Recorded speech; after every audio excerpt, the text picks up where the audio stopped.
இப்போ அலாரம் வச்சா கூட என்னால எழுந்திருக்க முடியல அதிகாலையில. அலாரத்த ஆஃப் பண்ணிட்டு நான் தூங்குறேன். அதாவது அலாரம் அடிக்குது நான் தூங்கிட்டே இருக்கிறேன் அப்படின்னு கூட நெறைய சொல்லுவாங்க.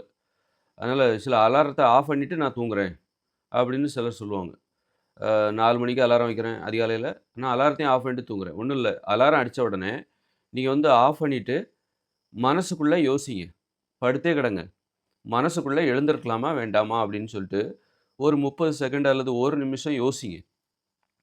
யோசிச்சதுக்கு அப்புறமா அப்புறம் தூக்கம் கலைஞ்சிரும். அதுக்கப்புறம் நீங்க தூங்கணும்னு நெனச்சா கூட தூங்க முடியாது. நல்லா தூங்கிட்டு இருப்பீங்க. அசந்து தூங்கிட்டு இருப்பீங்க. என்னால எழுந்திருக்கவே முடியாதுப்பா. அவ்ளோ அற்புதமான ஒரு தூக்கத்த நீங்க தூங்கிட்டு இருப்பீங்க. அப்ப திடீர்னால அலாரம் அடிக்கும். காலையில 4 மணிக்கு. அந்த அலாரம் அடிச்ச உடனே அத ஆஃப் பண்ணிட்டு, மனசுக்குள்ள தூங்கலாமா? வேண்டாமா? தூங்கலன்னா என்ன நடக்கும்? தூங்கலன்னா, நம்ம இந்த வேலையெல்லாம் செய்யலாம். தூங்குனாக்கா இந்த வேலையெல்லாம் செய்ய முடியாது. திட்டமிட்டபடி காலையில இந்த வேலையெல்லாம் செய்யணும்னு நெனச்சா இதெல்லாம் செய்ய முடியும். இப்படி ஒரு 30 செகண்டு நீங்க யோசிச்சாலே போதும். அதுக்கப்புறம் வந்து தூக்கம் கலைந்துவிடும்.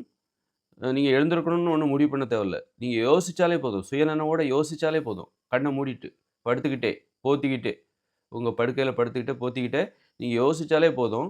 30 செகண்டு சுயநினைவோட யோசிச்சாலே போதும். நீங்க அந்த தூக்கம் என்பது உங்களுக்கு கலைந்துவிடும். அதன் பிறகு தூங்க முடிவெடுத்தாலும் உங்களால் தூங்க முடியாது.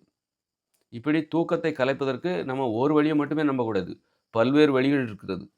பல்வேறு வழிகளை வச்சுக்கிட்டு 4, 5 அலாரம் வைக்கணும். அது ஒரு வழி. அப்ப அதையும் நம்ம வச்சுக்கணும். 4, 5 அலாரம் வைக்கணும். ஒரு அலாரம் இல்லன்னா, அடுத்த அலாரம் அடிக்கும். நீங்க வந்து அலாரம் அடிச்சாலே சிலருக்கு தூக்கம் வராது. அத ஆஃப் பண்ணிட்டு தூங்குவாங்க. திரும்ப அலாரம் அடிக்கும். திரும்ப ஆஃப் பண்ணணும். திரும்ப அதிலேயே எழுந்துருவாங்க. இப்படி தூக்கத்தை கலைப்பதற்கு பல்வேறு வழி இருக்கு. அதுல வந்து தூங்கிக் கொண்டே உன் மனசுக்குள்ள யோசிங்க. கண்ண மூடிக்கிட்டே மனசுக்குள்ள எழுந்திருக்கலாமா? வேண்டாமா? எழுந்திருக்கலாமா? வேண்டாமா? அந்த யோசனையிலேயே ஒரு 30 செகண்ட் யோசிச்சாலே தூக்கம் கலைந்துவிடும். அதிகாலையில் எழுந்து விடலாம். இது ஒரு வழியா? அது மாரி உடற்பயிற்சி செய்துவிட்டு தூங்கினால், உடலில் வலி இருந்தால் நீங்கள் நினைத்ததை உங்கள் உடம்பு செய்யும். உடம்புல வலி இல்லனால தான் அந்த உடம்பு எழுந்திருக்காது. உடற்பயிற்சி செய்துட்டு, நல்ல உடல் உழைப்பு, நல்ல நீச்சல் அடிச்சு குளிக்கிறது, விளையாடுறது இப்படிப்பட்ட சிறு குழந்தைகளுக்கெல்லாம் பார்த்தீங்கன்னா, நல்லா உடம்புல வலி இருக்கும். அப்போ அந்த மாரி நம்ம உடல்ல வலி இருந்ததுன்னு வச்சுக்கோங்க, நம்மளால அதிகாலையில ஈஸியா எழுந்திருக்க முடியும். இப்படி நாம அதிகாலையில் எழுந்திருப்பதற்கு பல்வேறு வழிகள் இருக்கிறது. பல்வேறு காரணங்கள் இருக்கிறது. அத நம்ம செய்யணும். அதே நேரத்தில மலச்சிக்கல் எதுவும் இருக்கக்கூடாது. அதிகாலையில எழுந்த உடனே எனக்கு மலம் கழிக்க வேண்டும் என்கிற அந்த உந்துதல் வந்துச்சுன்னா, அப்பவே நம்ம காலைல எழுந்துருவோம்.